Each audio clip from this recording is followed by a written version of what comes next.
Bom dia a todos. Eu acho que a gente pode dar início, então, já temos bastante pessoas. Então, hoje é mais um encontro do Cuida Mais Brasil, que a gente tem feito essa série de encontros, né, uma vez ao mês, para a gente trabalhar assuntos da linha de cuidado materno-infantil, né? É uma parceria dos municípios de São José dos Pinhais, o Comesc, Colombo. Inclusive, os próximos encontros aí serão organizados pelo município de Colombo, tá? Hoje tem a doutora Marina Brito, ela é médica ginecologista obstetra que atende no Comesc. Hoje ela vai estar falando sobre a linha guia, né, a linha guia materno-infantil paranaense. E em breve eu compartilho ali no chat a lista de presença, né, para vocês receberem depois o certificado. E lá para o final do encontro eu compartilho uma outra lista que é para vocês fazerem uma avaliação desse encontro. E uma vez que vocês preencherem essa avaliação, e vai pedir o campo do e-mail, aí vocês receberão os slides e o link de gravação, que é gravado e a gente vai colocar no YouTube da Escola de Saúde Pública do município de São José dos Pinhais. Então, não deixem de preencher as duas listas para receber o certificado e depois os materiais também. Vou pedir para todos lembrarem de deixar o microfone no mudo durante a apresentação, mas quando vocês tiverem perguntas, podem escrever ali no chat, eu vou copiando todas as perguntas, para no final a gente fazer uma rodada aí de esclarecimentos, então eu vou compilando todas as perguntas, tá bom? Aqui do meu lado é o Dr. Vinícius, ele é o nosso RT aqui da atenção primária, e ele tem ali organizado também esses momentos do Cuida Mais Brasil. Então, vou passar a palavra para a doutora Marina e um bom momento para todos. Bom dia, pessoal. Consegue me ouvir bem?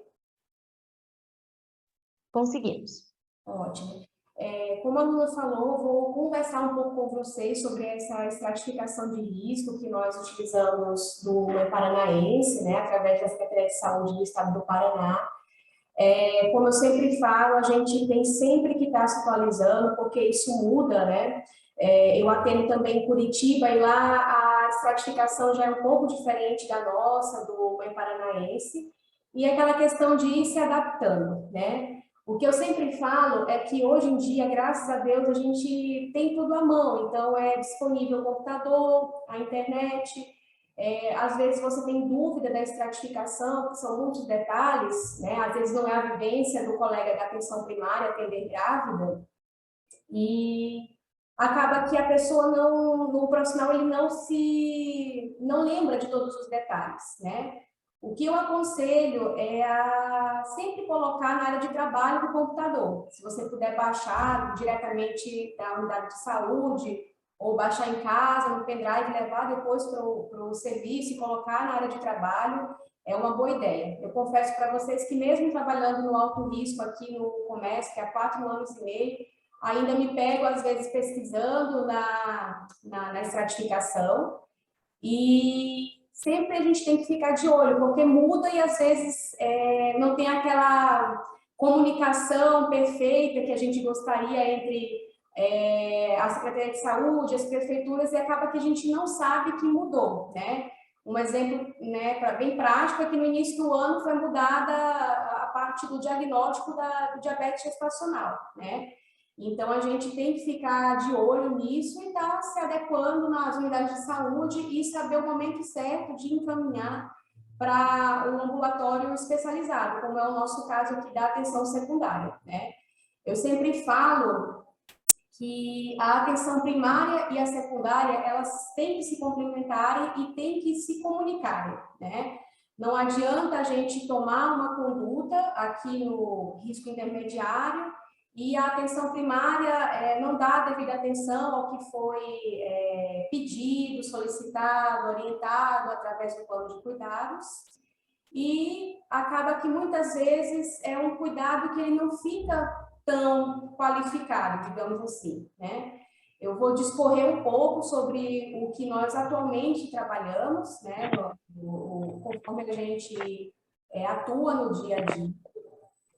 E a gente vai discorrendo conforme vão surgindo as dúvidas também de vocês, né? No final a gente abre para perguntas E eu vou tentar responder todas, né? A gente também sabe que nem sempre a gente tira todas as dúvidas numa discussão só, né? Mas aqui vocês têm o número do Comesp, o número das meninas, podem ligar, a gente vai se ajudar, tá?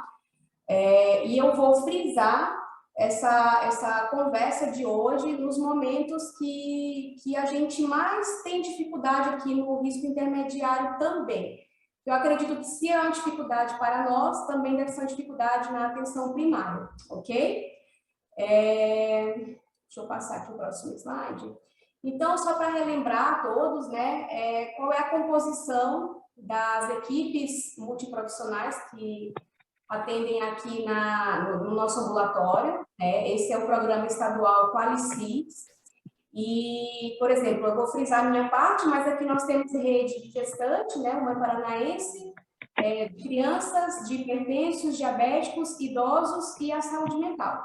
Então, cada equipe dessa que nós atendemos aqui tem essa composição, médico, enfermeiro, né? E aí varia de acordo com a rede que esse paciente pertence. É um cuidado muito bacana, né? Eu acho que em nenhum outro lugar, nem a rede privada ou convênios, existe um cuidado com a equipe multiprofissional numa mesma oportunidade. Então, o paciente ele vem para cá e ele tem esse tipo de atendimento, ele passa aqui na rede mãe com esses 5 profissionais, muitas vezes ainda passa com fisioterapeuta também, farmacêutico também, dependendo da demanda, né? Então, se a gente prescreve uma insulina para uma gestante diabética, também ela vai ter a oportunidade de passar com a nossa farmacêutica nesse atendimento, e a farmacêutica já passa essas orientações a respeito do uso da insulina, da medida da unidade, né? Do armazenamento, enfim, isso é muito bacana. Aqui nesse nosso serviço nós temos à disposição, né? E, por exemplo, na rede da criança tem até um fonoaudiólogo também para dar um auxílio para essa equipe, né? Às vezes é um pouco cansativo para o paciente, mas ele tem que lembrar que em nenhum outro momento ele vai passar com cerca de 5 ou 6 profissionais numa oportunidade só. Então, às vezes, a gente sempre fala para a gestante, sabemos que é muita informação, né, que é muita orientação, porém, o que a gente precisa que a atenção primária faça é orientar a gestante do porquê que ela está sendo encaminhada para o risco intermediário ou alto risco, né? Temos muitos casos de gestantes aqui que vêm e não sabem sequer o motivo do comparecimento ao nosso serviço. Muitas pensam que vêm fazer ecografia, muitas não sabem o que vêm fazer, algumas pensam que vêm para a consulta ginecológica, né, para a coleta de preventivo, e em alguns casos a gestante não traz carteirinha, não traz papel de encaminhamento, não traz os exames do pré-natal, e acaba que fica uma consulta, vamos dizer assim, incompleta, né? Então, quando você tem a oportunidade de consultar essa gestante no primeiro momento, né, a gestante chega para você, ali a primeira consulta vamos supor, a primeira consulta ou as demais consultas, porque nós sabemos que a estratificação ela pode mudar em qualquer consulta, ela pode começar como risco habitual e ao longo do pré-natal virar médio ou alto risco, né? E aí é importante a atenção primária estar explicando para essa gestante, né, por que ele vai encaminhar para uma atenção especializada, né? Por que essa gestante vai ter que passar na obstetrícia, no ambulatório de alto risco, e detalhar para ela, né, tentar tranquilizar o máximo possível, dar as primeiras orientações também, que é muito importante, porque isso já vai ajudar a nossa conduta aqui no ambulatório. Então, às vezes, a grávida chega perdida, né, não sabe o motivo pelo qual foi encaminhada, acaba que a gente tem que fazer 2 tipos de consulta, que eu falo, a primária e a secundária, né? Então, aproveitando essa oportunidade desse encaminhamento, né, gente? Então, frisando para as equipes a importância de registrar os dados no cartão da gestante, né? Eu sei que isso para algumas pessoas é óbvio, mas eu tenho que falar porque de segunda a sexta aqui a gente pega muitos casos de gestante que vem com a carteirinha faltando anotação, registro de consulta, registro de exames vistos, vacinação, preventivo, dentista. né? Então, é lógico que eu sei que é muita coisa para fazer, às vezes as unidades de saúde têm uma demanda muito grande de pacientes e acaba que a consulta o profissional tem que se virar e atender em 15 minutos, 20 minutos, e nós sabemos que às vezes uma consulta pré-natal leva bem mais que 15 a 20 minutos. Eu sei disso, eu compartilho com vocês essa preocupação com o tempo, né? Mas o que der para fazer e o que der para compartilhar entre os colegas médicos e enfermeiros é importante, tá? O básico da consulta ali é o registro dos exames. Depois eu posso discutir com vocês um caso clínico aqui que apareceu semana passada, mas que aparece quase diariamente, tá?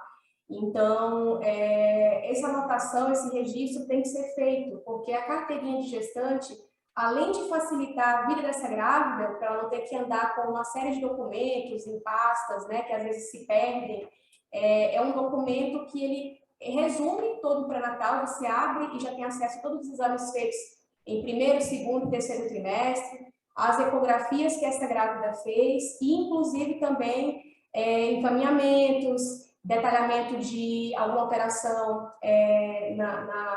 no preventivo, em alguma leucorreia que essa gestante relatou, em algum encaminhamento para o hospital. Isso é muito importante, porque os sistemas não são integrados.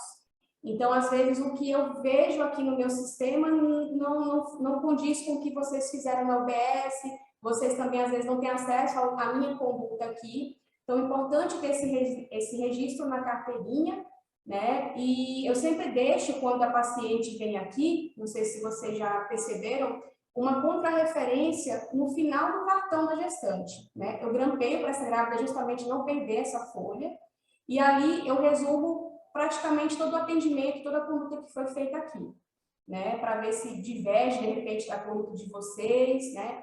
Mas uma coisa eu digo, se tiver dentro do protocolo, você não vai cometer erro, né? Você tem que basear a sua conduta no protocolo. Se tiver no protocolo, ótimo, você não vai estar errando, né, nessa sua conduta no pré-natal. E leitura, né? É muito importante estar lendo qual é a conduta correta para uma hipertensão, para uma diabetes gestacional, para uma obesidade mórbida, para uma restrição de crescimento, né? Então, leitura, gente, isso é fundamental, tá? A grávida, eu costumo dizer, né, que é uma responsabilidade em dobro, porque são 2 vidas. Então, a carteirinha de gestação é um documento.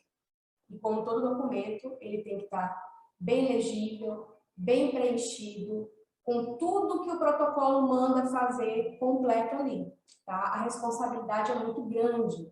É uma área, a obstetrícia é uma área tão bela quanto tão aterrorizante, né? Nós sabemos que um erro, um parcial de urina que você deixa de pedir, pode transformar essa grávida em uma grávida com pielonefrite, que pode evoluir para uma septicemia, que pode evoluir para um trabalho de parto prematuro, um óbito neonatal e, às vezes, um óbito materno, por um simples parcial de urina que não foi pedido na época certa, tá? Eu vou discorrer agora sobre as estratificações, né? Eu não vou ler uma por uma para não nos alongarmos muito, mas eu vou frisar aquilo que é mais importante, aquilo que é mais corriqueiro no dia a dia.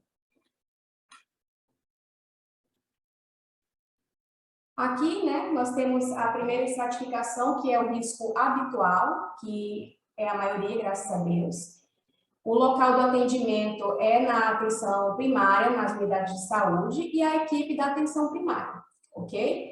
Aqui nós temos os pacientes, né, com obesidade até grau 2, a paciente que tem abortos até 2, no caso, né, de até 12 semanas. Então, antigamente, nós sabemos que aborto era considerado risco intermediário, isso foi modificado, né? Agora, se a mulher tem até 2 abortos de até 12 semanas, ela é risco habitual, né? Ou baixo risco. Lembrando, gente, que nós recebemos muita estratificação errada por esses próximos que eu vou citar.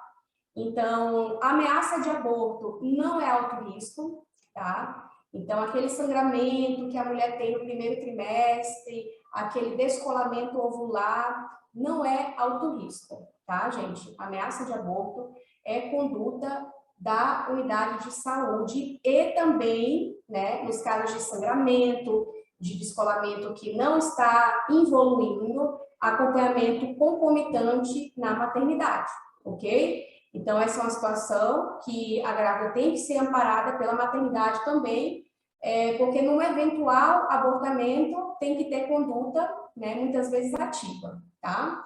E não adianta encaminhar para o alto risco, porque o alto risco não vai mudar a história natural de um abortamento, ok? Diferentemente de sangramentos, né, de placentas prévias, de sangramentos que acontecem após as 20 semanas. Então, também vou chegar nessa parte e isso entra para o alto risco. Hipotireoidismo, conduta da unidade de saúde, é baixo risco, tá, gente? O clínico geral, o médico de família, o colega médico da unidade de saúde, né, temos alguns ginecologistas aqui em São José também que atendem na atenção primária, eles têm que saber tratar um hipotireoidismo, tá?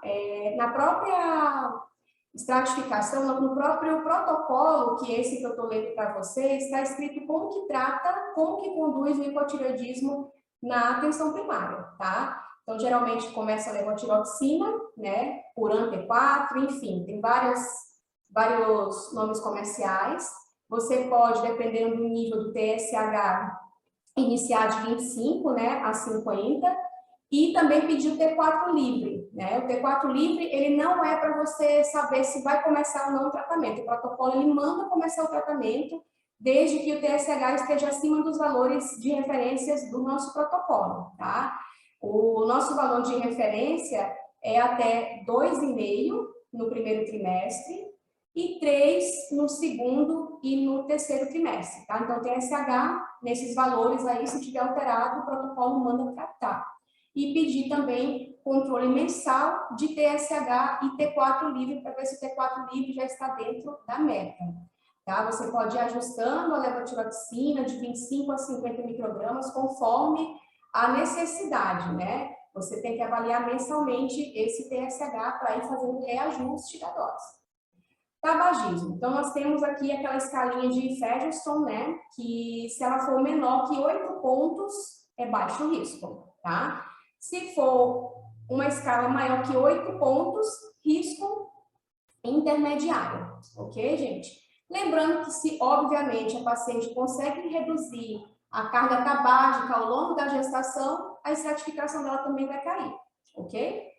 Etilismo sem indicativo de dependência. Então, para saber se tem um indicativo de dependência, você também tem que ter à sua disposição essa escalinha, que é a T-ACE, né? A T-ACE são siglas em inglês ali, que vai pontuar.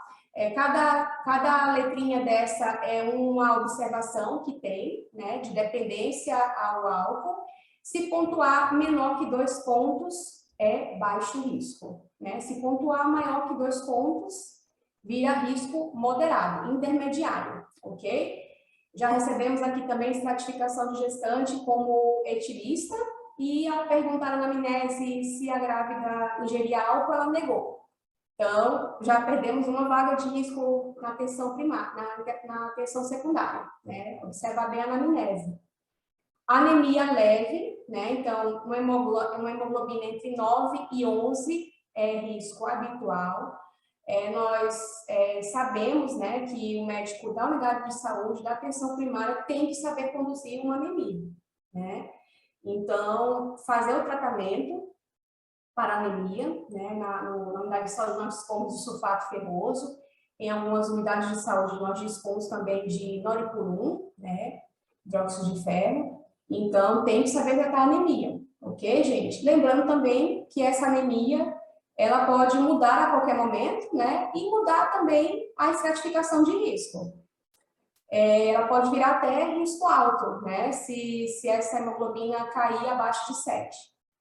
Então, depressão e ansiedade leve, tá, gente? Essa depressão e essa ansiedade leve, ela tem que ser muito bem avaliada. Então, se já é uma mulher que já tem um histórico de depressão, mas que é bem controlada, né, que já usa medicação, que faz psicoterapia, não precisa demandar para o alto risco, né? A gente sabe que às vezes temos poucas vagas, um fluxo muito grande de paciente, então, que nós pudermos estar minimizando esse encaminhamento desnecessário é importante, tá? Sífilis, então também ainda recebemos encaminhamentos errôneos de grávidas com sífilis gestacional para risco intermediário e alto. Sífilis, a princípio, a priori, é baixo risco, desde que você trate essa grávida adequadamente, tá? Tratamento adequado, 7.200.000 unidades de penicilina bezatina, dividida em 3 doses, né? Cada uma semanalmente por 3 semanas. Né? E também investigar o parceiro. Tá bom, gente? Então, tratou a sífilis, o título do VDRL caiu, essa sífilis é considerada adequadamente tratada. Também existe um protocolo separado para a sífilis, um fluxograma bem bonitinho para vocês acessarem e saberem como diagnosticar, às vezes que gera dúvida mesmo, né? Se é cicatriz ou se é sífilis em atividade. Existe esse protocolo, esse fluxograma bem acertado, e você tem que fazer esse acompanhamento com o VDRL, tá? Então, é importante você pedir um VDRL antes do tratamento, porque muitas vezes a unidade de saúde faz um teste rápido e já institui o tratamento naquele momento. Mas é importante uma coleta do VDRL nesses dias ali, para a gente acompanhar a diminuição da titulação, né? Que é importante, é um parâmetro de fator de cura, né? A pediatria utiliza esse mesmo parâmetro para saber se a grávida foi adequadamente tratada, né? E se precisa tratar o RN, né, num caso de suspeita de sífilis neonatal, ok? Vamos agora para o risco intermediário, que aqui é o que nós mais atendemos no ambulatório, né? Eu acredito que, se duvidar, o intermediário aqui ainda tem um pouquinho mais do que o alto risco, porque nós atendemos alguns outros municípios além de São José.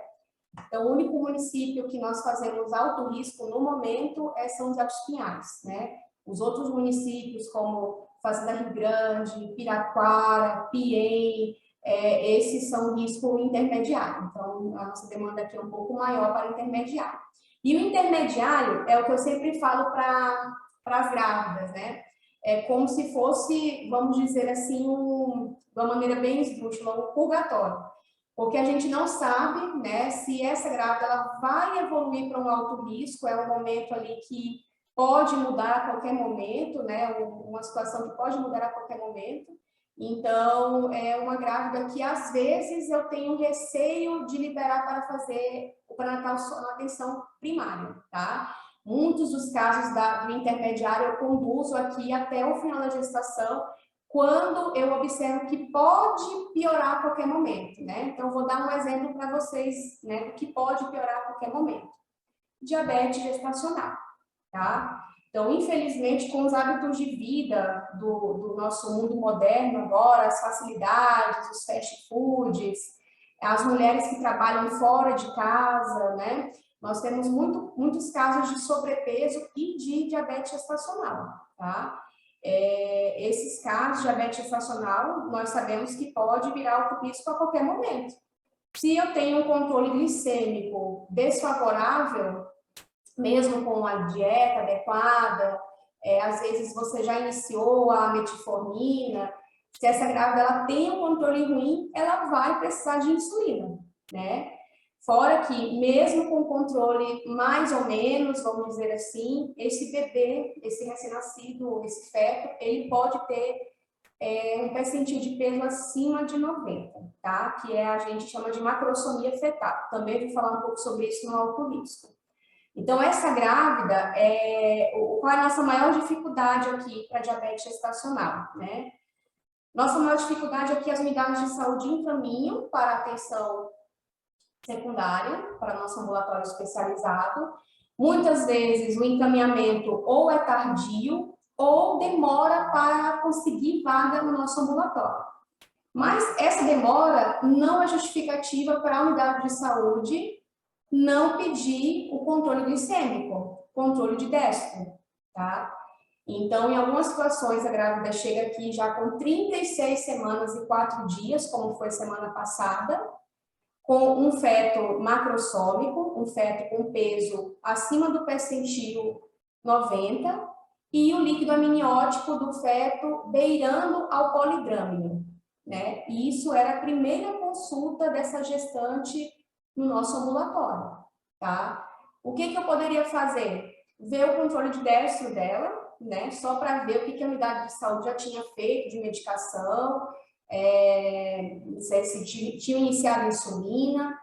A grávida me disse que não tinham pedido controle glicêmico para ela. O detalhe é que o diagnóstico foi feito em abril e nós já estamos em outubro, né? Então, disseram, segundo, essa grávida era muito bem orientada, ela é socorrista, e ela fez um controle glicêmico por conta própria, em horários aleatórios, né? Ela não foi orientada em relação aos horários que deveria ser feito o controle glicêmico, e tampouco foi alertada sobre a possível gravidade que a diabetes gestacional poderia acarretar, tanto para ela quanto para o filho.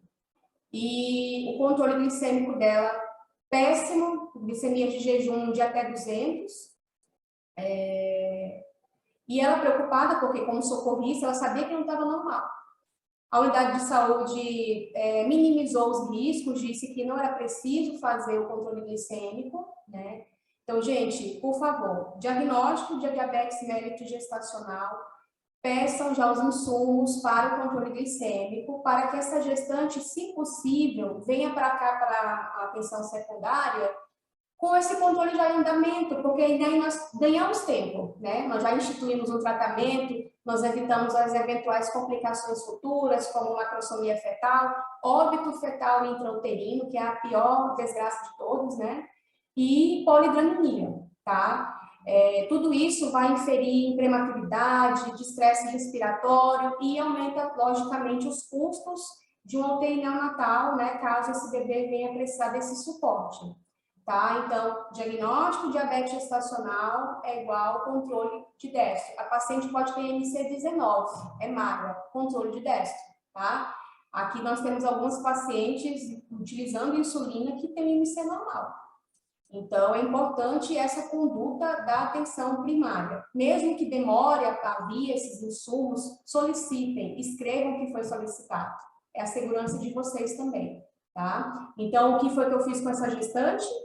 Mandei direto para a maternidade. E eu acho que de lá ela não saiu, porque já era 36 semanas e 4 dias, feto macrossômico beirando ao polidraminismo, pré-termo tardio, diabetes gestacional mal conduzida na atenção primária, né? Então, assim, não tem como a gente conduzir diabetes gestacional só com orientação, sem saber como está o controle dessa gestante, tá? A princípio, a gente sempre pede esse controle de 3 pontos, né? Então, jejum, o pós-prandial de 1 hora e o pós-prandial de 2 horas. Geralmente, eu peço o pós-prandial do almoço, né, de 1 hora, e o pós-prandial do jantar de 2 horas. Esse é o mesmo esquema que o Mãe Curitibana faz também, né? O Mãe Curitibana é um modelo também excelente, é um modelo que espelha para várias secretarias de saúde do Brasil, né, por ter dado muito certo. Então, também a orientação do Ministério da Saúde, tá? Se a OBS tem pouco material para fornecer, pouco material para, naquele momento ali, para dar para a gestante, você pode pedir para ela fazer de 2 a 3 vezes na semana, tá? De 2 a 3 dias na semana, só para a gente já poder conduzir, né? Fazer uma conduta inicial ali, tá? Então, eu queria só frisar um pouquinho em relação à diabetes gestacional, porque é o principal problema que tem no risco intermediário, é o que a gente mais, às vezes, tem dificuldade aqui com a atenção primária, tá? Nós temos que ter essa conduta aí voltada para a normoglicemia, né? Para minimizar os riscos futuros. Tá ok, pessoal? Então, só lembrando aqui, né? O risco intermediário é feito na unidade de saúde e no ambulatório especializado, né? No caso aqui, nós, o consórcio, o comércio. Quem atende? A equipe da unidade de saúde e a nossa equipe multiprofissional aqui. Quem é o paciente? Lógico, gestante, rede mãe, e vamos lá, né? Temos as grávidas muito jovens, né? Que têm menos de 15 anos, e as grávidas com mais de 40 anos. Entra como risco intermediário. pacientes com baixa escolaridade, gestantes em situação de vulnerabilidade, no caso, em situação de rua, indígenas, quilombolas, migrantes, a gestante preta ou parda, o tabagismo com dependência de tabaco elevada, que é aquela pontuação que eu já falei para vocês, né? No caso, se tiver entre 8 a 10 pontos, já é moderado esse risco. Etilismo com a dependência também do TACE acima de 2 pontos, tá? Então, essa tabelinha vocês têm que ter aí fácil para poder fazer esse levantamento, para poder ou não encaminhar para a atenção secundária. E a história reprodutiva anterior. Então, por exemplo, essa grávida teve uma perda gestacional, um óbito fetal, né? Ou o bebê, ele faleceu ali nos primeiros dias de vida, né? Até 28 dias entra como óbito neonatal, tá? Então, essa entra para risco intermediário. No caso dos abortos, aí tem aquele adendo, né? Se essa grávida teve 3 abortos consecutivos, né? Ela vai para o risco, para o alto risco, né? 3 abortos consecutivos, alto risco, porque daí a gente pode suspeitar de uma possível trombofilia, né? Uma síndrome antifosfolípide. O ideal é que essa grávida tenha investigado antes da causa dos abortamentos, mas não é a nossa realidade, né? E aqui no intermediário vão entrar os abortos tardios, que são entre 13 e 20 semanas, né? Se ela tiver até 2, né, tem que lembrar desse número, então de 3 para cima é alto risco, de 2 para baixo pode ser habitual ou intermediário.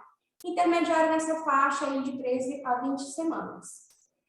Aquelas grávidas também com histórico de pré-eclâmpsia grave ou eclâmpsia em gestação anterior, né? Essa também é bom já iniciar, inclusive, o que eu vou dizer para vocês hoje, que talvez mude um pouco a conduta, né? Nesse início, para ajudar.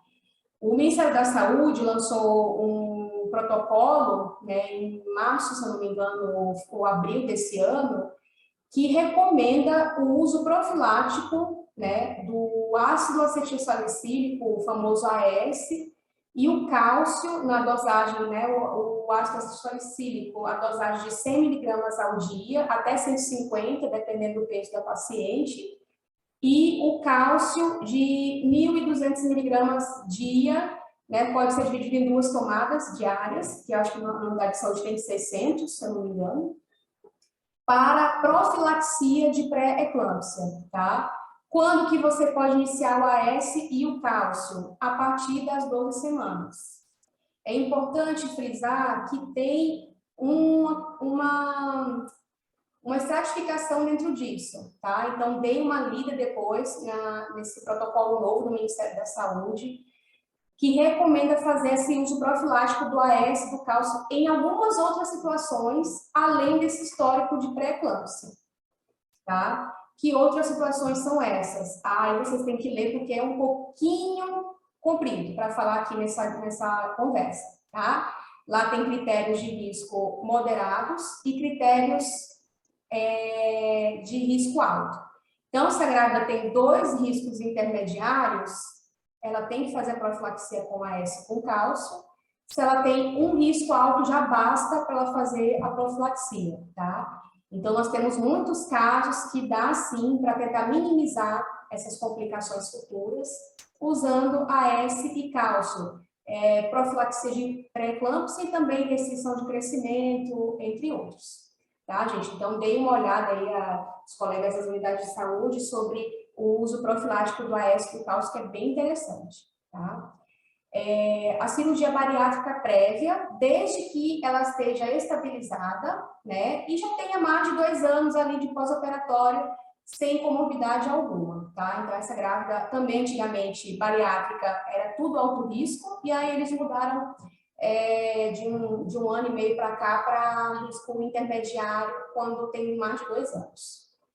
E no caso aqui que eu já falei, né, a diabetes gestacional sem uso da insulina, né, nesse primeiro momento, e a anemia moderada. Então, a hemoglobina entre 8 e 8,5 é risco intermediário. Se tratar, pode sair desse risco intermediário, né? E agora, o alto risco.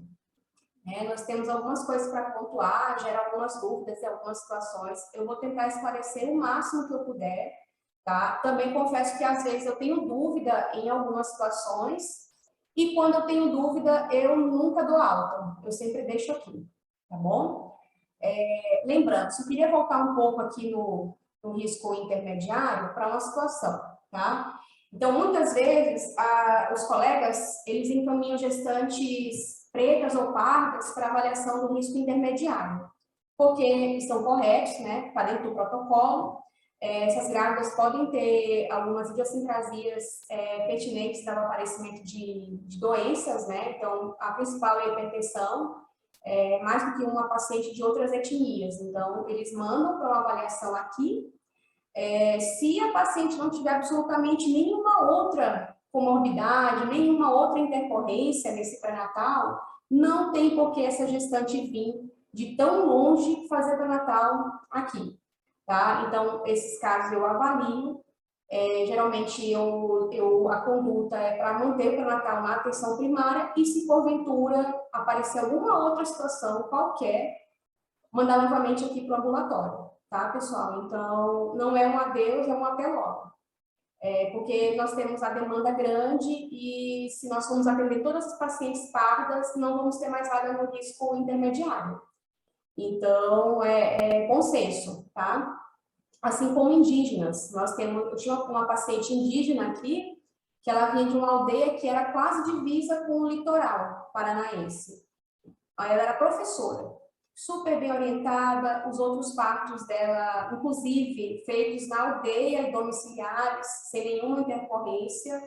Essa gestante eu conversei com ela e eu não pedi retorno aqui em São José dos Pinhais, pela distância e também por ser uma paciente muito bem orientada. Então, né, eu avalio e se eu retornar os cuidados para a unidade de saúde, eu peço a gentileza de vocês de manter esse bom controle, esse bom acompanhamento e, necessitando, encaminhar novamente ao intermediário. Ok? Então, começando aqui o alto risco, né? Nós temos pacientes dependentes de drogas ilícitas. Antigamente também é um pouco diferente essa estratificação e agora é qualquer tipo de droga ilícita. Então, essas pacientes também são do alto risco. Geralmente são pacientes que eu tenho que pedir o encaminhamento para a psiquiatria. Importante frisar também, pessoal, que a atenção primária, ela tem autonomia também sobre a sua conduta. Então, por exemplo, o que eu percebo muitas vezes a conversa da gestante é que, eles não fizeram nada lá porque estão esperando a conduta de vocês aqui. Nós temos que otimizar o tempo, gente. As grávidas às vezes demoram, então vocês encaminham hoje, ela pode demorar 2 meses para conseguir atendimento aqui no alto risco. Então, o que eu peço, gentileza? Se tiver como, já encaminhar uma paciente dessa para o CAPS, para o CAPS-AB, a psiquiatria, né, para já ir agilizando, né? Não é porque a grávida vem para cá que é garantia de que nós conseguimos isso com um tempo menor. Então, já dá para ir conduzindo, né? O inicial ali já dá para ser feito na atenção primária. A gente sabe que a gestação tem prazo para acabar, então o tempo é ouro, né? As pacientes com obesidade mórbida, né? No caso, o IMC acima de 40, também são alto risco. As condições clínicas prévias de gestação. Então, aqui vai incluir as doenças, né? Prévias. Então, pacientes cardiopatas, as bariátricas que já têm o pós-operatório com menos de 2 anos ou que ainda estão perdendo muito peso, né? Ou, lógico, a bariátrica com comorbidade, né? Aí já entra mais a questão da comorbidade também como risco. Uma cirurgia uterina prévia à gestação, né? Então, prévia é um período que não compreende a gestação. Então, aquelas gestantes que fizeram tratamento para miomatose, que tiveram que fazer miomectomia, ou que tinham septo intrauterino, que tiveram que remover o septo, entra como cirurgia uterina prévia, tá? Então, nesses casos aí, existe um risco um pouquinho aumentado de ruptura uterina. Então, é interessante que essa grávida tenha esse amparo aí do alto risco, tá? Por que é importante mudar o risco em algumas situações? Porque dependendo da localidade, pessoal, a gente tem a maternidade de vínculo, né? E tem algumas maternidades que não têm suporte de UTI, né? Suporte de banco sanguíneo, não tem um intensivista, ali, às vezes, para ajudar o obstetra numa situação dessas. Então, além de fazer o pré-natal de alto risco, nós também vamos estar mudando a vinculação para outras maternidades. Tá? No caso de São José, não precisa, porque a nossa maternidade aqui, ela atende o município como um todo, mas temos outros pré-natais em outras cidades que muda o vínculo, né? Então, por exemplo, Piraquara, risco intermediário baixo seria Pinhais e o alto risco seria no Angelina Carol, tá? Então, isso é importante também, a própria unidade está fazendo a estratificação correta para já vincular essa gestante à maternidade que tenha alta complexidade, tá ok? Uma paciente com colelitíase com repercussão na atual gestação. Então, pessoal, não basta ter colelitíase, nefrolitíase para mandar para o alto risco, não, tá? Tem que ter alguma complicação. Então, aquela paciente que tem colelitíase, que internou por uma colecistite aguda, tudo bem. Que tem nefrolitíase e precisou colocar um duplo J, tudo bem, é alto risco, tá? Mas só ter a doença ali estável não necessita. Mesma coisa, nefropatia, né? Ah, mas que nefropatia? Nefrolitíase é uma nefropatia. Não. Aqui o protocolo deixa bem claro para a gente que uma nefropatia que esteja em atual acompanhamento, né, do profissional, ou com repercussão na gestação, tá bom, pessoal? Então, bom senso. Aí aqui nós temos as grávidas com diabetes tipo 1 e 2, né? As doenças autoimunes, aqui não me encaminhe vitiligo, tá, pessoal, para o alto risco. Aqui ele também dá um exemplo, são doenças sistêmicas, graves e comprometedoras da evolução gestacional. Então, a gente atende paciente com lúpus, paciente com esclerodermia, enfim, né? Então, essas são as doenças autoimunes que podem ter repercussão na gestação. Doenças hematológicas, né? Então, aqui temos as várias hematopatias aí que podem aparecer, inclusive no teste da mãezinha, tá? Como a doença falciforme. Neste caso, não entra o traço falciforme, tá bom, pessoal? Traço não é alto risco. Traço é risco habitual. Só vai ser intermediário ou alto risco se evoluir com anemia, como eu falei, anemia grave e moderada, tá? Respectivamente. As doenças neurológicas, então aqui a gente tem epilepsia, o AVC, o aneurisma, né? E entre outras, tumores cerebrais, enfim, graças a Deus é menos comum. Exame de rastreamento oncológico recente, então aqui ele cita o citopatológico com a lesão de alto grau, né? NIC2 e 3, por exemplo, ou ASCII-High, né, também entra. E a mamografia com classificação BIRADS 4 também entra. Histórico, gente, de tratamento prévio de câncer também não entra para o alto risco. Se ela já foi tratada e teve alta da oncologia, não precisa encaminhar para o alto risco, tá? Pacientes com hipertensão, pacientes com o hipertireoidismo, o hiper necessita sim desse acompanhamento, tá? O histórico de tromboembolismo, uma malformação útero-vaginal, ou seja, paciente com útero de Delfo, bicorno, também podem encaminhar. As nefropatias, como eu já tinha citado, em tratamento, ou que estão repercutindo agora na gravidez, né? As neoplasias, as pneumopatias descompensadas ou graves. Então, pessoal, se é uma grávida asmática, que ela usa salbutamol, e a crise melhora, não precisa mandar para o alto risco, tá? Porque está controlado. Você tem manejo. A princípio, assisti uma palestra com o pneumologista do HC, ele disse que todos os medicamentos que a grávida já tem o costume de utilizar antes da gestação, teoricamente podem ser mantidos na gestação, tá? Então, você tem segurança para fazer a medicação para a asma, e tentar o controle primeiro a nível de atenção primária. Se esse controle não aconteceu ou se ela só descompensou ao avançar da gestação, encaminhar para o alto risco. Até porque aqui também nós estamos sem pneumologista, tá? Então, o obstetra que vai ter que conduzir asma também. E também a psicose ou depressão grave, tá, gente? Então, nesses casos de gravidade, também alto risco, daí eu peço suporte da psiquiatria. E se vocês puderem também já pedirem atenção primária, vai ajudar bastante, porque aqui o psiquiatra é bem demandado também, tá bom? E no caso, os abortos de repetição, né, 3 ou mais abortos, ou aquelas pacientes que já têm múltiplas cesarianas, no caso, mais de 3, né? Inclusive, a gente escreve um termo, que eu não sei se alguns colegas conhecem, mas é bom eu falar, porque às vezes eu escrevo e não me atento, né, que é um termo mais obstétrico. Então, quando a grávida tem 3 ou mais cesáreas, a gente chama essa grávida de, no caso de 2 ou mais, né, vai para a terceira em diante.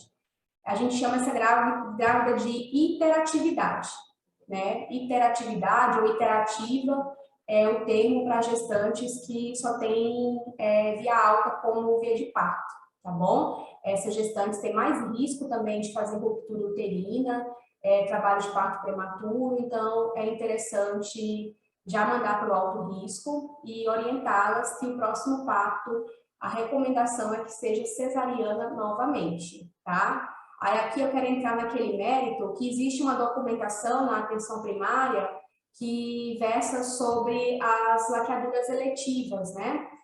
Se essa grávida se enquadra nessa lei que ainda está em vigor, né? A gente tem uma modificaçãozinha dessa lei aí, mas só a partir de março que ela vai vigorar. Mas basicamente mudou pouca coisa. Então mudou, se eu não me engano, a idade, né? Também a assinatura do cônjuge não precisa mais, né? A mulher tem autonomia sobre o corpo dela, então ela vai assinar o termo.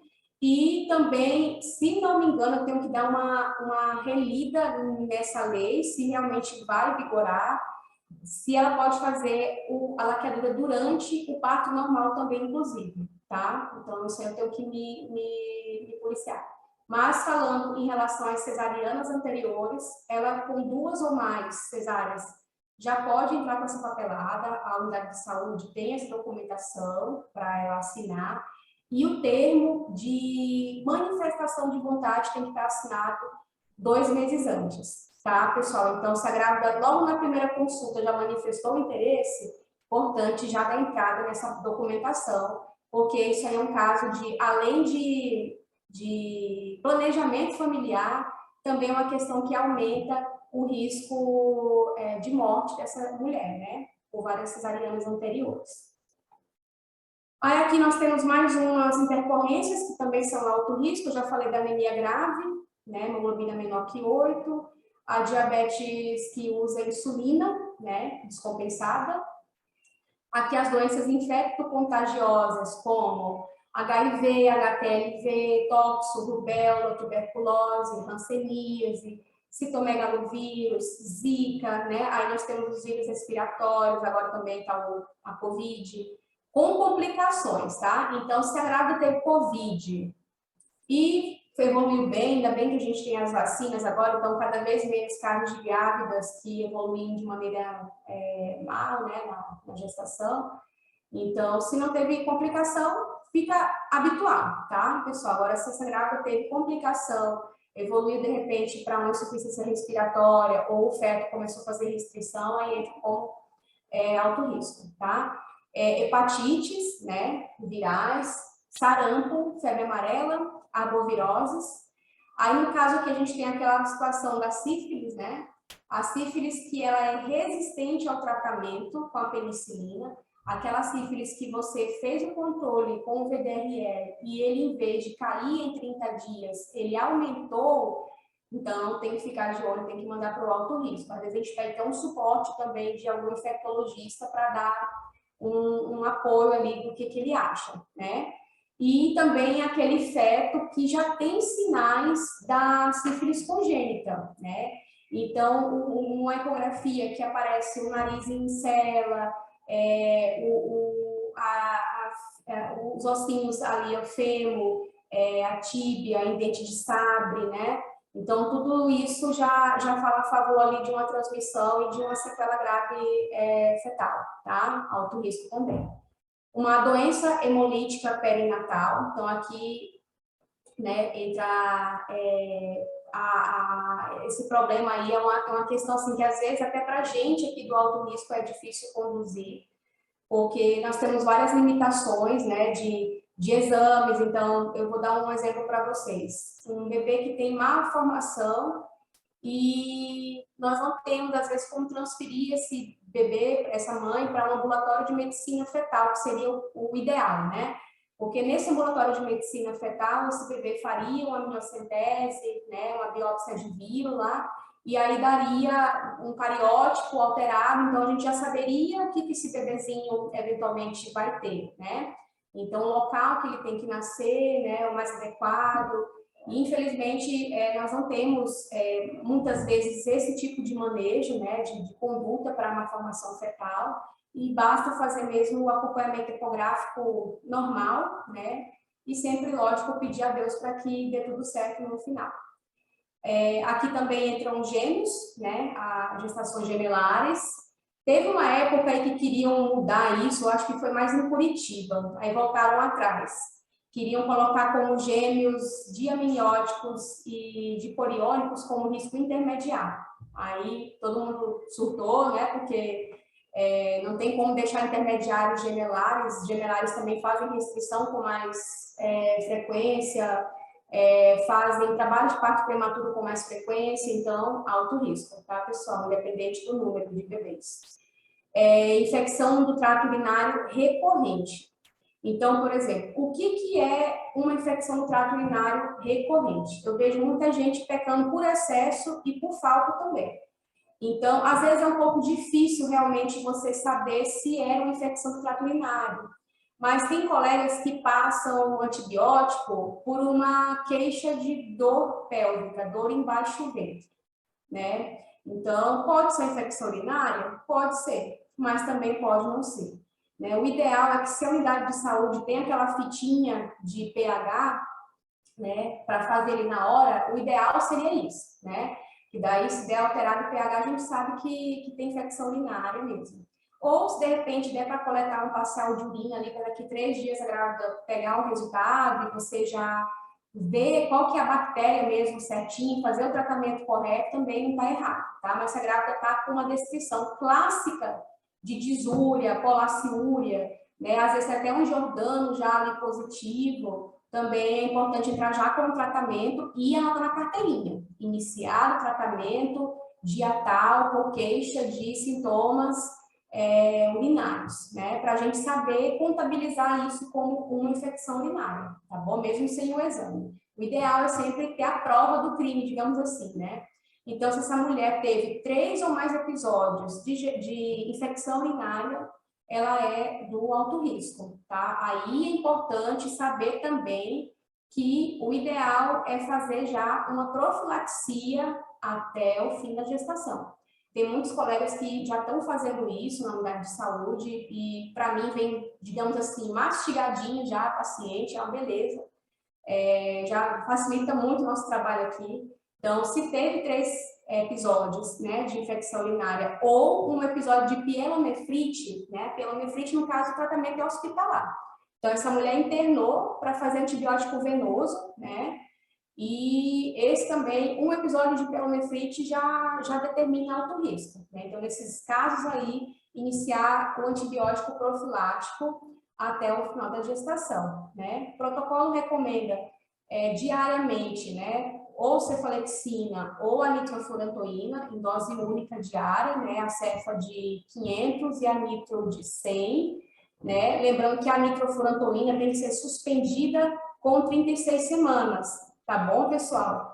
Por causa dos efeitos colaterais que pode trazer ao feto após esse período. Então, caso contrário, mantém a cefalexina aí até o bebezinho nascer, tá? Isso aí é preventivo. Isso aí o protocolo fala que é correto fazer, podem fazer sem medo, tá? Você vai estar correto. E, no caso, a isoimunização RH, né? Então, assim, está cada vez mais raro, mas ainda recebemos encaminhamentos de pacientes que só por ter a tipagem sanguínea negativa são encaminhadas ao alto risco. Aí a grávida chega aqui apavorada, né? Porque disseram que ela tem tipo sanguíneo negativo e que é alto risco. Então, né, nós sabemos que não é bem assim, né, pessoal? Dentro disso, se o pubis indireto vier negativo, risco habitual, tá? Agora, se o CUBIS indireto vier positivo, logicamente tem que mandar para o alto risco, para conduzir esse pré-natal junto a vocês, tá? Nós temos também competência e estímulo cervical. A incompetência e estímulo cervical é um diagnóstico triste, né? Porque geralmente para você ter esse diagnóstico, essa mulher já sofreu uma perda fetal anterior, né? A maioria dos casos é um histórico de um bebezinho que nasceu, né, em torno da 20ª semana, 23ª, e essa mulher simplesmente entrou em trabalho de parto, muitas vezes até indolor, né, foi ao banheiro, às vezes de madrugada, com algum incômodo na barriga, e o feto simplesmente foi expelido, né.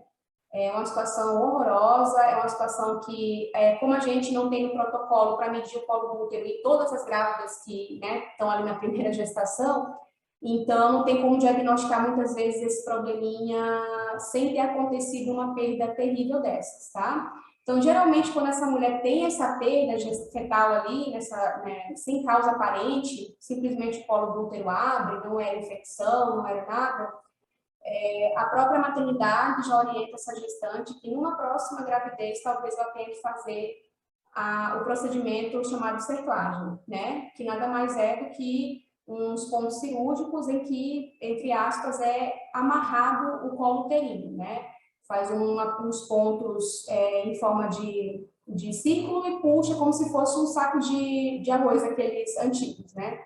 Então, esses pontos são retirados apenas no termo ou no pré-termo tardio já, com 36 semanas em diante, tá, pessoal? Então, salva vidas. Quando eu tenho uma grávida aqui, o diagnóstico não fechou bem para a incompetência, eu sempre peço, então, o que vocês podem fazer na atenção primária, né?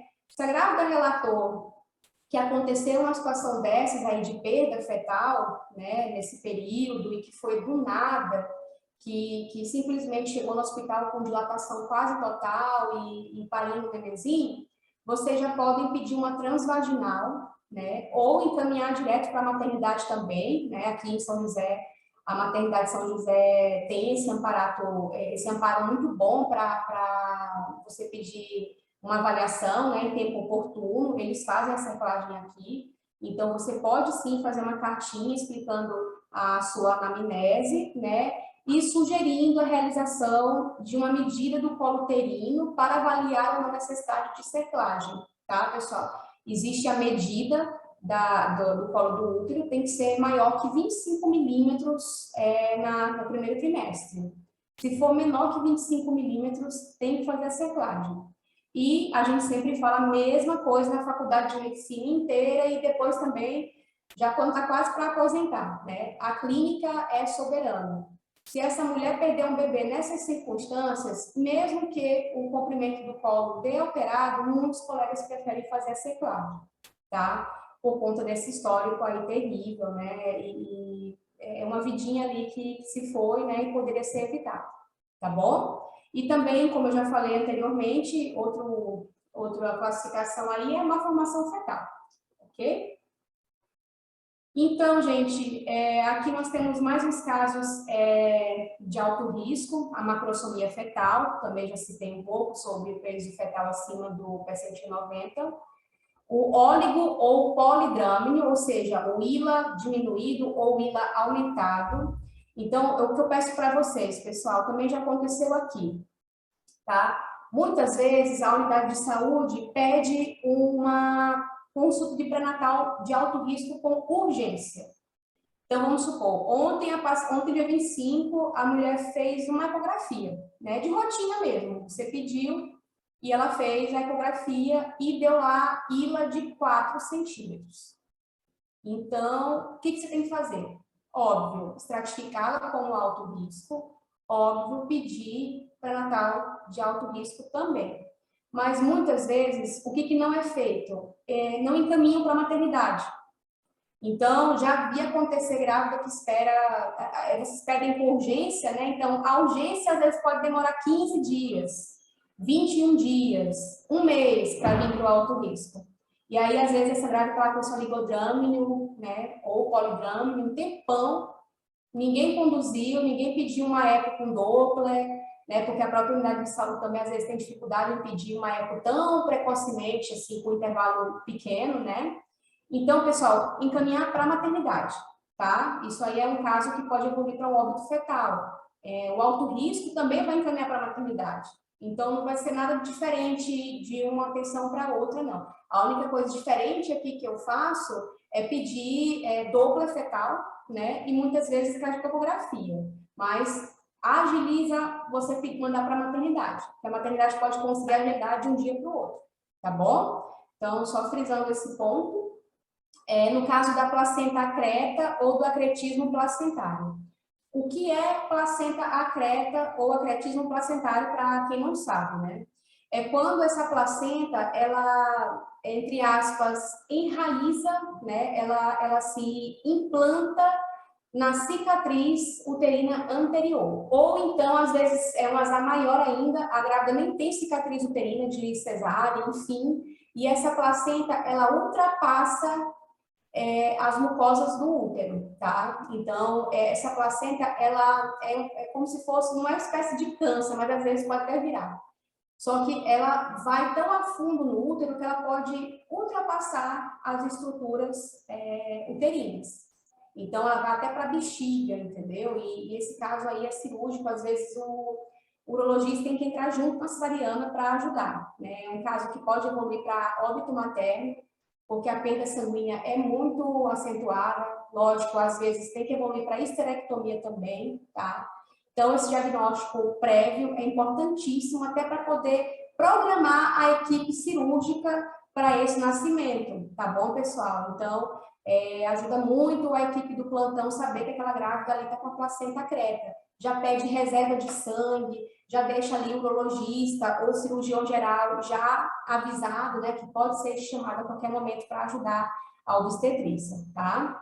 Temos também a placenta prévia. Nesse caso, não encaminhem para o alto risco, pessoal, placenta prévia com menos de 22 semanas, tá? Porque ela ainda vai subir, digamos assim. Então, até 22 semanas é normal que a placenta ainda recubra o orifício do canal cervical ali interno, tá? Então, não encaminhe para o alto risco antes das 22. Peça só a ecografia de controle, né, para essa gestante, e se após as 22 a placenta estiver prévia, mandar para o alto risco, tá? A restrição do crescimento intrauterino, então, é um peso ali com percentil abaixo de 10, né? A mesma coisa eu falo, se for uma gestação já avançada, pessoal, ali, né, com o terceiro trimestre, e que o alto risco esteja demorando muito a sair, encaminha para uma avaliação na maternidade, tá bom, pessoal? Não esperem, o alto risco às vezes demora. Aí temos as síndromes hipertensivas na gestação, entre elas, né, a hipertensão gestacional e a pré-eclâmpsia. Então, aqui são hipertensões que elas se iniciaram acima das 20 semanas, né? Ou seja, a grávida não era hipertensa crônica e apareceu a hipertensão na gestação. Aqui é a mesma coisa, né? Conduzir certinho, passar para o alto risco, pedir que essa gestante esteja monitorando essa pressão, né, diariamente, explicar para ela o que são os sinais de alerta, né, que podem sugerir ali uma pré-eclâmpsia, como cefaleia, nucalgia, escotomas, epigastralgia, enfim, né, aquelas alterações visuais também, tá? Até para ela saber quando que ela tem que ir na maternidade no caso de emergência. Trabalho de parto prematuro abaixo de 37 semanas, então é um trabalho de parto que ele é persistente após o manejo em hospital de risco habitual ou intermediário, tá? Então, por exemplo, São José não precisa disso, né, porque a maternidade é uma só, mas os outros municípios que têm um trabalho de parto prematuro nas mãos, é complicado deixar na maternidade que não tem UTI neonatal, tá? Então, às vezes, muitas vezes a gente muda esse vínculo aí para o alto risco, só pensando na UTI neo, tá bom, gente? Também temos o tromboembolismo na gestação, as trombofilias na gestação, que são diagnósticos, né, que fazem no hospital, então a grávida é internada, o diagnóstico é feito no hospital, na maternidade, e geralmente eles já mandam um resumo de alta para vocês com uma cartinha pedindo alto risco, né? E também a senescência placentária com comprometimento fetal. A senescência placentária é quando a placenta fica madura antes do tempo, tá? Então, por exemplo, se está grau 3, mas a grávida já está com 36 semanas, tá bom, tá normal, não é senescência. Agora, vamos supor, a sua grávida está com 24 semanas, fuma 2 maços de cigarro ao dia e tem placenta grau 2, aí você pede uma eco, né? Geralmente esse paciente está até no intermediário já, só por causa do cigarro, né? Mas, vamos supor, o intermediário deu alta porque, a princípio, dá para conduzir na unidade de saúde. Ok. Só que daí você observa que a altura dela está aquém do esperado, né? Está baixinha ali, você mede, a barriguinha está pequeniníssima. E o bebezinho vem ali com a placenta grau 2, né? Melhor mandar para o alto risco, tá, pessoal? Porque o próximo passo aí é restrição de crescimento. O bebezinho vai começar a ficar pequeno, às vezes vai nascer prematuro, às vezes evolui até para óbito fetal, tá bom? Eu sei que é muita coisa para falar numa conversa só, mas a estratificação é essa. Por isso que eu digo para vocês, sempre deixarem essa estratificação fácil na área de trabalho do computador, tá? Porque daí você já tem acesso, você já vê certinho, já vê os conceitos e manda corretamente para o médio ou para o alto risco. Aqui, né, o que ele fala, assim, que ele dá mais importância é que a estratificação ela tem que ser feita realmente ali em qualquer atendimento. Então, se ela está na segunda consulta e você percebe um problema novo de morbidade ali desse pré-natal, você vai mudar essa classificação, tá? Então, qualquer momento você pode mandar para o alto risco ou para o risco intermediário, né? A classificação é feita em toda consulta. Muitas vezes eu atendo gestante aqui que é alto risco, mandam com IMC acima de 40, a gestante faz uma reeducação alimentar, começa a fazer atividade física, perde peso no primeiro trimestre e sai do alto risco. Então, aí eu devolvo para o risco habitual. Pode acontecer também, é mais raro, mas acontece, tá? Lembrando, pessoal, que esse cuidado, ele é compartilhado, tá? Então, a atenção primária e a atenção secundária, elas têm que andar de mãos dadas. O que me aborrece às vezes aqui é que a gente toma uma conduta, né? A gente, por exemplo, a mais recente que eu lembro, foi da semana passada, é uma gestante que tinha bariátrica prévia, estava com anemia, com hipovitaminose, o feto estava ali próximo já do percentil 10, né?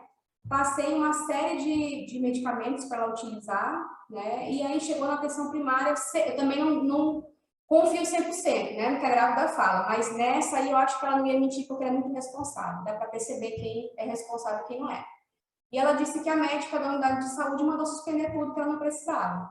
Então, veja, se você tem autonomia para lidar com a gestante da atenção primária, não precisa mandar para o risco secundário, para a atenção secundária, tá?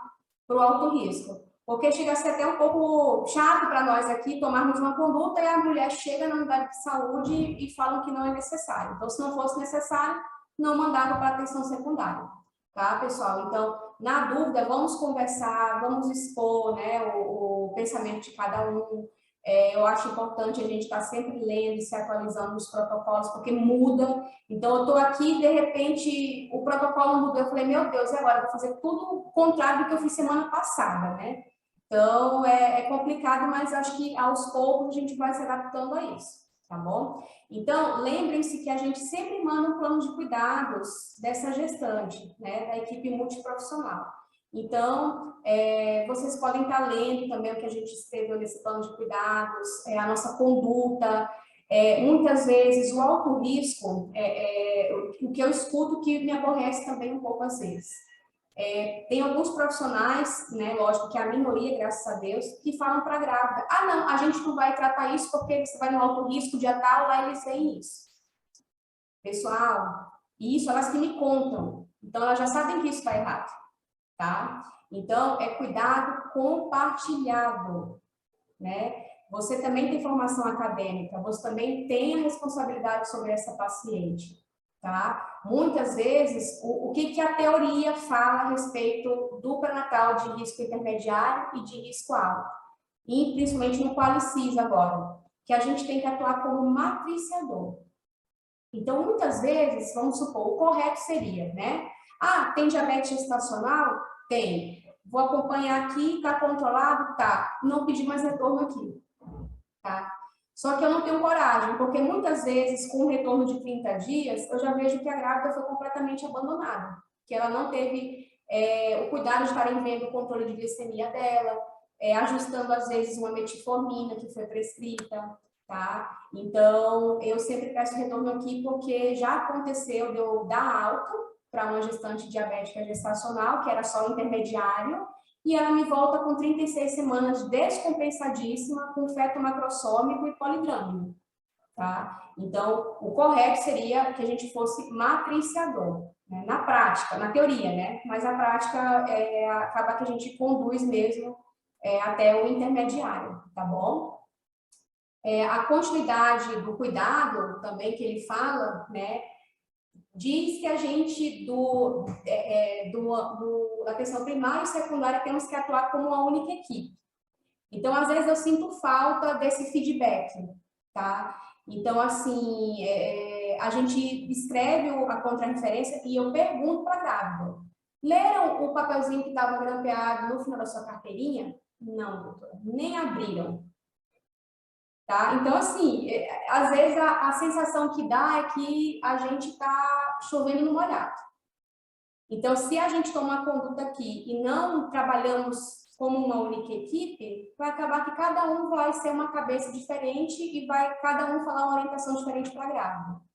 Tá bom, pessoal? Então, assim, é um apoio recíproco. A gente tem que se ajudar e a gente tem que se agilizar. Aqui ele até fala no final aqui do parágrafo que nós temos que ser ágeis e úteis para uma gestão compartilhada do cuidado da gestante. É a mesma coisa. Ágil e útil se eu tenho um diagnóstico de diabetes gestacional, eu tenho que pedir o controle glicêmico, certo? Então, não adianta você mandar a grávida para cá sem o controle, porque eu também não vou ter como adivinhar se vai ter só controle dietético ou medicamentoso, tá? Então, vamos agilizar isso aí. Então, lógico que as situações de urgência e emergência obstétrica, né, a gente tem que encaminhar para o hospital. Aí a atenção terciária. O que dá para fazer na atenção primária, né, e na secundária, aquelas medicações que estão à disposição ali, pelo menos para baixar uma pressão, né, o nifedipino, via oral, até o SAMU chegar, né, se a mulher tiver em risco iminente mesmo de eclâmpsia, aí tem que chamar o SAMU, tá? Porque se essa mulher convulsionar no carro, vai ser um Deus nos acuda, certo? Mas, via de regra, em situações assim que vocês acham que tem que priorizar, é importante estar encaminhando para a maternidade, tá? Melhor pecar, eu sempre falo, melhor pecar por excesso que pela falta, tá, gente? Então, basicamente, eu acho que sobre a estratificação é isso. Claro que vai ter muita dúvida em relação à estratificação, né? É um tema muito abrangente, né? É um tema que até eu confesso para vocês que até eu tenho uma certa dificuldade, às vezes, na interpretação de algumas coisas, porque aparecem umas doenças assim novas e eu fico, nossa, mas isso não está bem específico na estratificação, né? Não está bem assim detalhado, mastigado, mas eu não dou alta, eu deixo no alto risco. Na dúvida, eu deixo aqui, certo? Aí eu ligo para o doutor, eu peço para alguém falar com o doutor Takimura se procede, se é dessa forma mesmo, né? Então a gente não é ninguém é melhor do que ninguém aqui, né? Mas eu acho que para você lidar com gestante, você tem que ter essa preocupação constante em estar lidando com duas vidas, né? E é um detalhe, gente, às vezes passa batido assim que muitas vezes é tanta coisa para você pedir que você acaba esquecendo, é natural. Muitas vezes eu já esqueci aqui de pedir um GBS, entendeu? Porque eu achei que a unidade de saúde ia pedir e a unidade achou que eu ia pedir aqui. Então, é importante a gente estar tendo essa conversa, né? Muitas vezes para estar se alinhando. Eu gostaria muito que vocês lessem a contrarreferência que a gente manda na carteirinha grampeada. Sempre a gente até, às vezes, sublinha a questão ali do que a gente mais quer, né? Então, por exemplo, muitos casos de grávida com preventivo em atraso. Lembrando que aqui no alto risco eu não tenho material para fazer histologia, tá? A parte da saúde bucal também é importante estar em dia nessa gestante. Lá em Curitiba, principalmente, é uma preocupação. A própria dentista me chamou e falou assim, viu, manda mais gestante para mim, porque eu estou com baixa de gestante, eu tenho que ter uns números, eu tenho que, como é que eu falo assim, produzir. Então, me manda gestantes que a gente tem que produzir e eles colocaram isso para a gente como meta. Então, a paciente, ela, às vezes, passa na frente e é atendida por um dentista, tá, gente? Eu acho que eu vou abrir para as dúvidas, qualquer coisa a gente vai discutindo mais em cima disso. Olá, acho que foi muito bem explicado, Marina, foi excelente.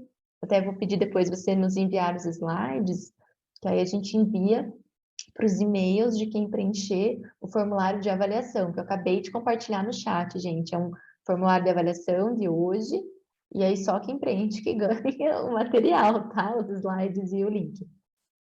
Marina, teve uma pergunta, quando você estava ali explicando, e falou muito bem sobre a questão das gestantes pretas, pardas, né, migrantes, quando elas hoje são classificadas na linha como risco intermediário, tem toda uma questão de fatores socioeconômicos que impactam na adesão pré-natal, os tratamentos e condições de vida que impactam na saúde, né, e por isso até que elas foram incluídas.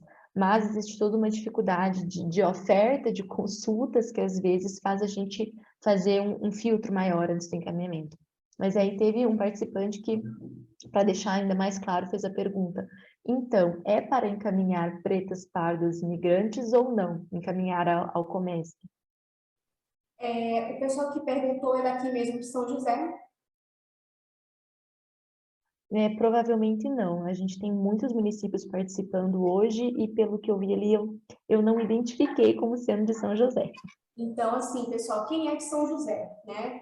Quem é de São José, aqui o ambulatório multi-especializado, ele é apenas para alto risco, né? O intermediário que a gente atende aqui são justamente as diabéticas, que são essas pacientes que exigem, às vezes, um acompanhamento realmente. Quando mudaram essa classificação, até fiquei meio assim, porque eu não concordo tanto que diabetes tem que ser intermediário, sabe?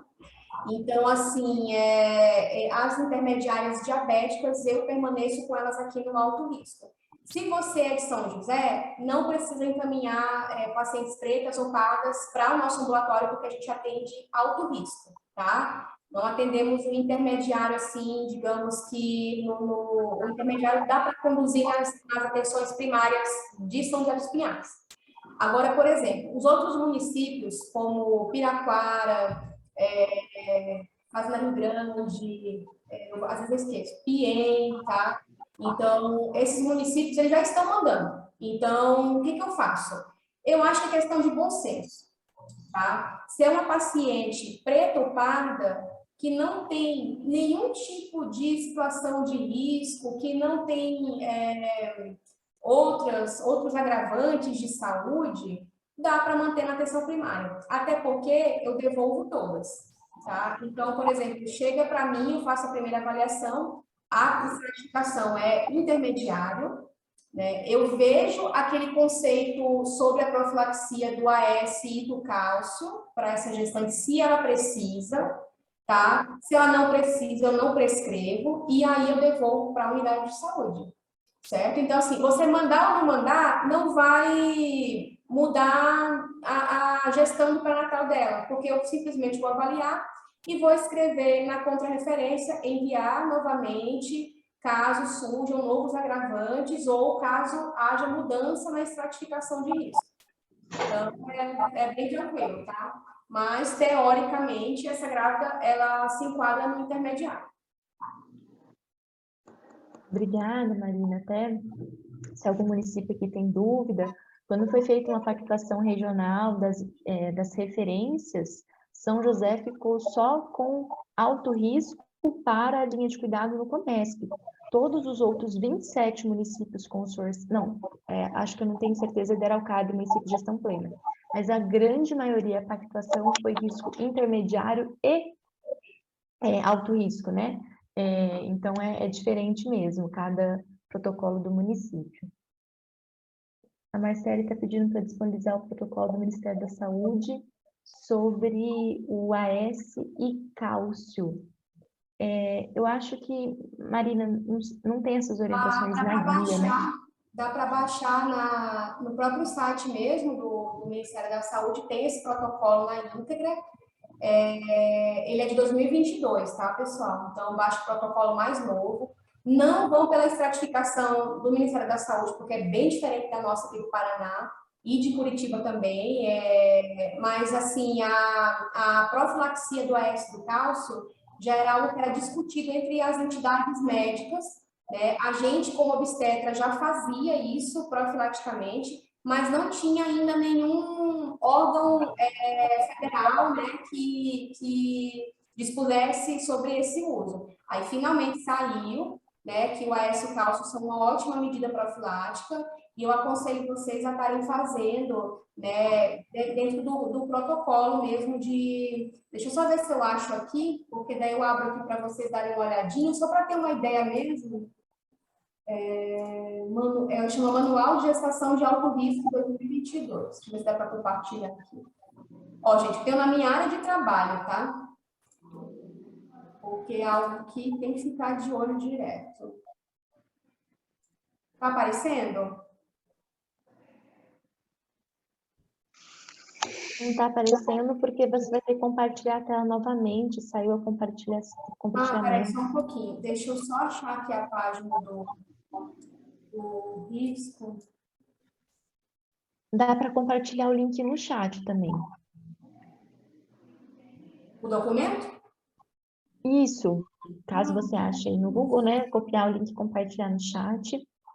Pessoal de São José dos Pinhais, estou aqui com a Dani, né? A coordenadora do Serviço de Saúde da Mulher. E vai ser enviado um memorando para vocês, tá? Sobre o manejo, sobre essa situação. Então, em breve, só para a gente dar um spoiler. Deixa eu ver se eu não consegui colocar o documento, mas deixa eu ver se eu consigo. Aqui. Deu certo? Aparece. Deu. Então, ó, por exemplo, é na página 440, tá? Então, ó, prevenção da pré-eclâmpsia. Aqui ele dispõe sobre os fatores de risco associados. Se essa gestante tiver um alto, né, ou dois moderados, ela já entra para os critérios de início profilático de AS cálcio, tá? Então, o documento é esse aqui, ó. Então, ele é o Manual de Gestação de Alto Risco do ano, agora 2022, tá, pessoal? Então, até Curitiba também aderiu a esse esquema de profilaxia, porque realmente ele faz uma diferença importante, tanto na restrição do crescimento, quanto nas prevenções de pré-eclâmpsia, eclâmpsia, tá? Então, qual é a outra pergunta ali da Magali? Existe ainda uma controvérsia entre o acompanhamento médico e enfermeiro no final de gestação. Explique, por favor, porque varia de município ao outro. Gente, então é o seguinte, a não ser que o município faça um protocolo que ele seja independente do protocolo da Secretaria de Saúde do Paraná, não é para variar, tá? Então, por exemplo, o que a linha guia do Mãe Paranaense fala, né? Em termos gerais, que a consulta tem que ser quinzenal, né? A partir ali das 32 semanas, se não me engano, tem que ter muda do curitibano para o paranaense. Como eu trabalho nos dois, eu fico, às vezes, confundindo um com o outro. E tem que ser semanal a partir das 36 semanas. Lá não discrimina se tem que ser médico ou enfermeiro, tá? O importante que eu acho é que alguém veja essa gestante, alguém veja os exames dessa gestante, monitore os sinais vitais, monitore a altura uterina, batimento cardíaco fetal, anote os exames, independentemente de ser médico ou enfermeiro, gente. Então, a responsabilidade é grande, tá? Então, no protocolo, não tem discriminado se tem que ser médico ou enfermeiro para fazer o pré-natal no final da gestação. É óbvio que se o colega enfermeiro observar que tem alguma coisinha, alguma demanda, alguma alteração ali de exame que precise de tratamento, infecção urinária, tem que repassar para o colega e fazer a prescrição, né? Mas, a princípio, não tá formalizado, em nenhum momento tem que ser só médico ou só enfermeiro essa consulta, tá? Autonomia igual. Mais alguma pergunta? Pessoal, sobre a linha guia aqui paranaense, estou colocando no chat, a gente abriu aqui rapidinho. Então, a consulta mensal até a semana 28, quinzenal entre 28 e 36 semanas, e a partir de 36 semanas, aí semanal. Isso é a linha guia do Paraná, tá? Ontem eu atendi uma paciente diabética usando insulina que está há mais de um mês sem a unidade de saúde. E ela está com 36 semanas. Então, essas coisas assim não dá para passar batido, tá, gente? Tem que ter esse acompanhamento conjunto. Como às vezes eu não consigo atender essa gestante semanal aqui, porque não tem vaga, né, no alto risco para tanta gente assim, o que eu oriento essa gestante? Eu acredito que para vocês também, né? Então, o que eu oriento essa gestante? Que pelo menos ela tente alinhar com a unidade de saúde para deixar, por exemplo, os retornos alternados. Então, se ela fala que a unidade de saúde só tem retorno a cada 15 dias, eu oriento que ela fale, olha, então você fica uma semana lá, uma semana aqui, uma semana lá, uma semana aqui. Que é a forma que na prática eu vejo que funciona, entendeu? Então, eu sempre coloco na minha evolução para tentar alternar os retornos com a unidade de saúde. Porque eu sei que vocês também são apertados, né, gente? Tem muita coisa para resolver e que não é fácil agendar de 7 em 7 dias. Então, eu tento fazer o máximo para que toda semana alguém veja essa mulher, né? Uma semana eu, uma semana vocês. Uma semana eu, uma semana vocês. Porque daí não passa batido nada, né? Mas o que complica é quando o pessoal pede retorno para grávida no terceiro trimestre com mais de 30 dias. E aí, às vezes, a mulher fez um exame na unidade de saúde, coletou dia 10, vem comigo só dia 30, aí vai passar 20 dias sem ninguém ver o exame dela, entendeu? Então, é complicado. Perfeito. Pessoal, mais alguma pergunta? Vamos aproveitar esse momento. Já vi que várias pessoas preencheram o formulário de avaliação, não deixem de preencher para receber os materiais. Uma pergunta agora da Magali também. Final de gestação. Precisa de carta médica para encaminhar à maternidade a partir de quantas semanas? Magali, se for baixo risco, né, e a gestante não requerer a cesariana eletiva, né, que agora tem aquela lei da cesárea eletiva para o baixo risco, se for uma grávida de risco habitual, é 40 semanas, né, que é a data provável do parto. Aí a avaliação de pós-batismo, tá? Prazo máximo aí para a internação dessa gestante até 41 semanas. Na maternidade, eles vão ficar pedindo retorninho a cada 2, 3 dias, tá? Se ela for do médio e do alto risco, né, aí eu suponho que ela esteja vindo no ambulatório especializado. Então, geralmente, o próprio ambulatório especializado avalia de caso a caso, né, esse encaminhamento para a maternidade e faz a cartinha de acompanhamento, tá? Exemplo, quando usa insulina e é diabética, geralmente eu faço a cartinha para começar o acompanhamento com 36 semanas. E eu não dou alta daqui. Eu só dou alta daqui quando ela fala para mim que já está previsto o nascimento para o dia tal. Aí, ok, tá? Se for uma gestante interativa, por exemplo, que você sabe que ela vai ter que marcar cesárea, geralmente a cesariana é agendada com 39 semanas. Então, alguns dias antes da 39, você faz a cartinha falando, olha, gestante, baixo risco, ou então com 2 cesarianas anteriores, requer agendamento de cesariana, porque está dentro do protocolo, tá? Então, cada caso é um caso. Mas, via gerais, baixo risco, que deseja parto normal, 40 semanas. Se a mulher requerer cesariana, por estar dentro do protocolo de cesariana eletiva e ser baixo risco, 39, tá? Eu não sei se era essa a tua dúvida mesmo, mas aí para médio e para alto risco depende de cada caso, tá bom?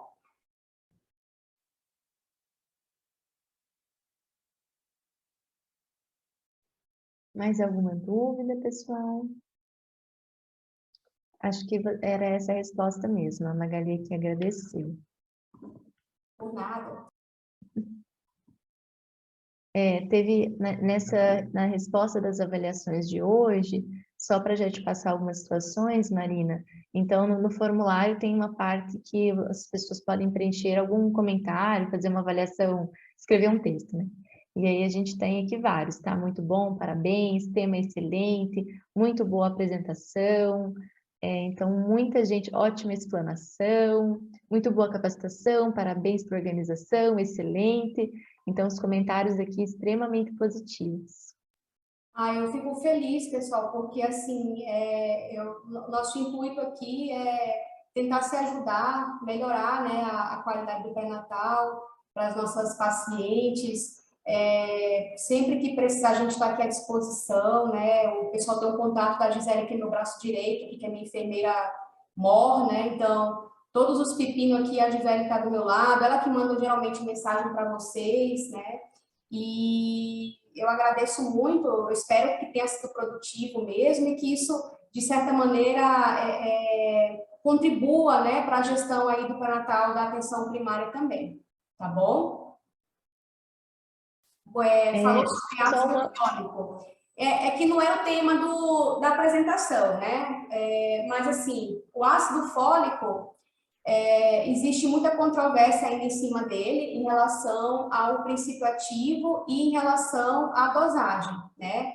Muita gente tem falado do metilfolato, né, que é o princípio ativo do ácido fólico, mas nós não dispomos no SUS. Então, assim, gente, a gente tem que trabalhar o que a gente tem à disposição no SUS, né? E a recomendação é utilizar ácido fólico principalmente no primeiro trimestre, mas também, teoricamente, não teria problema você manter depois, tá? Mas o recomendado é fazer no primeiro trimestre para evitar uma formação do tubo neural, né? Enfim, ok? Então, assim, em Curitiba eles fazem muito com gotas, né? Eles passam mais em gota do que esse de 5 miligramas que a gente faz aqui na região metropolitana, tá? Mas é algo que já é consolidado, há anos que nós fazemos o ácido fólico de 5 miligramas, né? Alguns profissionais recomendam utilizar apenas um por semana, de 5 miligramas, mas a gente, na prática, né, utiliza diariamente e até então não surgiu nada assim novo em relação a não fazer essa dosagem, tá? Quando surgir, a gente vai ter que mudar, né, o protocolo, como sempre. Mas, a princípio, é aquilo que a gente já foi orientado em outras ocasiões. Tá bom, Magali? Aproveitando isso que ela falou, o ferro, gente, o sulfato ferroso profilático, a recomendação é começar a partir das 20 semanas, tá? E não tirar. Tem gente que põe o sulfato ferroso e o ácido fólico juntos, aí fala, agora não preciso tomar nenhum nem outro, não.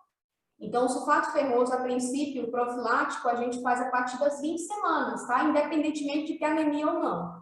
É profilático. A gente sabe que tem a anemia dilucional, né? Que é fisiológico da gestação. Então, para você prevenir isso, você pode fazer um suportezinho de ferro ali, de 40 a 50 miligramas por dia. Geralmente, eu passo 2 tomadas de 40, como dose profilática, tá? E, lógico, antes disso, você vai iniciar se a paciente tiver anemia. Tá bom, pessoal? Basicamente é isso. Mais alguém?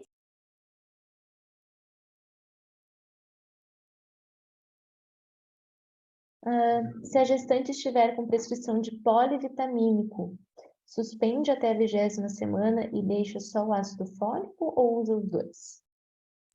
Não, se ela tem condição de comprar um polivitamínico, melhor ainda, né? Porque, assim, o polivitamínico depende também, né, gente? A gente tem uns trocentos no mercado aí. Tem uns que já vem ácido fólico, tem uns que já vem uma quantidade boa de ferro, né? Mas, por exemplo, é muito importante se a grávida está tomando vitamina D, vitamina B, né? Geralmente eles têm uma concentraçãozinha diária ali que já ajuda também. Infelizmente, a gente não tem uma vitamina muito boa, assim, no SUS, né? E muitos estudos partem, né, do ponto que geralmente eram mulheres rígidas previamente, né? Mulheres que engravidaram em boa saúde, digamos assim, que não é para ter hipovitaminose avançada. Mas é o que eu falo, né? Se a mulher tiver condição de comprar um polivitamínico bom, excelente. Tem alguns que têm até o metilfolato no princípio ativo. Então, teoricamente, nem precisaria tomar o ácido fólico, tá? Então, você pode manter também o polivitamínico. Só observar se já vem com ácido fólico, se vier, não precisa tomar 2 tipos, não. Tá bom, pessoal?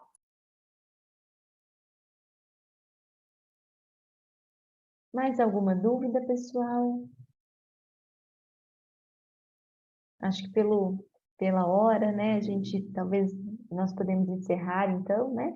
Hoje à tarde, às 3 da tarde, a gente tem novamente, quem perdeu o começo e puder participar, é para a gente conseguir abranger o máximo de pessoas, né? Então, a gente faz sempre em 2 momentos, tipo 2 turmas. E essa ficou gravado, né? A gente vai enviar o link para quem preencheu o formulário de avaliação. Então, Marina, a gente agradece muito a colaboração, a participação. Opa, Vani, quer falar alguma coisa? Eu acho que abriu o microfone sem querer. Então, a gente agradece muito, foi muito produtivo. Depois a gente encaminha também as estatísticas da participação para você, tá? E agradecemos. Eu acho que um bom dia a todos. E Marina, nos vemos às 3 da tarde, né?